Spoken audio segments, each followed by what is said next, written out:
I remember standing in a classroom surrounded by fluent voices, feeling invisible because my English words refused to come out. That silence can crush confidence. I've seen learners shrink inside themselves, believing their worth is measured only by how perfectly they speak. Exactly, Altaf. It wasn't just grammar mistakes, it was the fear of judgment, the embarrassment of sounding childish, and the constant comparisons. But isn't that comparison unfair? Language is a tool, not a measure of intelligence. Yet society often equates fluency with capability. Yes, and that equation made me feel small. I avoided conversations, skipped opportunities, and even doubted whether I belonged in professional spaces. I've heard countless learners echo that pain. They describe silence as heavy armor, protecting them from ridicule but isolating them from connection. Isolation was my daily reality. I wanted to speak, to share ideas, but fear chained my tongue tighter than any physical restraint. Fear thrives in silence. The less you speak, the more monstrous the fear becomes, convincing you that mistakes equal humiliation. And humiliation feels permanent. One wrong word, one laugh from others, and suddenly your identity shrinks to the one who can't speak. But Annie, don't you think mistakes are proof of courage? Every stumble shows you dared to try, unlike those who never attempt. True, but courage is hard to summon when the environment punishes vulnerability. Teachers, peers, even strangers sometimes mock instead of encouraging. That's why empathy matters. A supportive listener can transform embarrassment into growth. Without empathy, learners drown in shame instead of learning resilience. I agree. When someone listened patiently, I felt taller. Their kindness reminded me that language learning is a journey, not a performance. And journeys require missteps. Imagine hiking without tripping once. It's impossible. Language paths are similar. Stumbles are natural, not shameful. Yet society rarely celebrates those stumbles. Instead, it glorifies flawless fluency, ignoring the sweat, tears, and courage behind imperfect sentences. That glorification creates unrealistic standards. Learners internalize perfectionism. Believing anything less than flawless English makes them unworthy of respect. I internalized that belief deeply.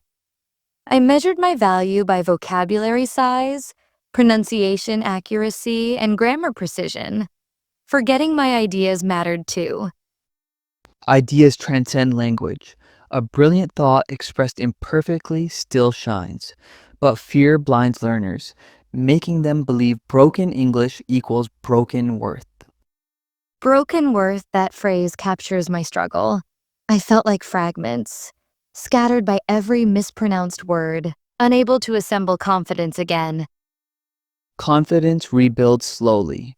Each attempt, each supportive nod, each smile from a listener adds bricks to the fragile wall of self belief. But Altaf, what about environments where listeners aren't supportive? Where every mistake invites laughter, and every silence deepens the wound? In hostile environments, resilience becomes armor. Learners must remind themselves ridicule reflects the mocker's ignorance, not the speaker's intelligence. That perspective helps, but it's hard to hold on to when humiliation feels louder than encouragement. Negative voices echo longer than kind ones. True, negativity echoes. That's why communities like English with Altaf matter. They amplify encouragement, drown out ridicule, and normalize vulnerability. Community saved me. Knowing others shared the same fear made me feel less alone, less broken, more human in my struggle. Shared struggle builds solidarity. When learners admit I felt small, they discover strength in collective honesty, transforming shame into empowerment. Empowerment grows when vulnerability is validated. I needed someone to say, your fear is real, but it doesn't define your potential. And that's the heart of teaching. validating emotions while guiding progress. Without emotional safety, technical lessons rarely reach their full impact. Emotional safety was missing in my early classrooms. Teachers focused on grammar drills, ignoring the trembling hands and hesitant voices around them. That's a tragedy. Language isn't just rules, it's courage, identity, and connection. Ignoring emotions reduces learners to machines, not humans. Machines don't feel shame, but humans do. And shame silences voices more effectively than any lack of vocabulary or grammar. Exactly. Shame is the invisible barrier. Remove it and learners speak freely, even with mistakes. Keep it and silence dominates. Silence dominated my teenage years.